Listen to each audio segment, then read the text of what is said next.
આરાધધામ મામાપીરની જગ્યા સુખ પર વાવડી મારા ગુરુ શ્રી અવધેશાનંદ ભારતીજી મહારાજ જે હનુમાન જયંતિ નિમિત્તે આરાધધામમાં 10મો પાટોત્સવ ઉજવી રહ્યા છે. તો અમે ભાવિ ભક્તો મોટી વાવડીથી સુખપર સુધી પગપાળા ચાલી અને શોભાયાત્રા કાઢી હતી. ગેટમાં અંડર એન્ટ્રી કરતાં જ હવનશાળા આવેલી છે, જ્યાં ભાવિ ભક્તો જે હવનમાં બેઠા છે તે લોકો હોમ હવન કરી રહ્યા છે. બાપુ અમારા માટે હવન કરી રહ્યા છે.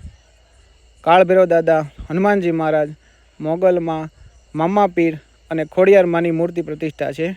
બાપુની ગાડી, આ પાણીનું પરબ છે, અશ્વશાળા છે, ગૌશાળા છે, નાનું રસોડું છે અને આજની રસોઈ જ્યાં બની રહી છે ત્યાં મોટું રસોડું જે આજની રસોઈ બની રહી છે.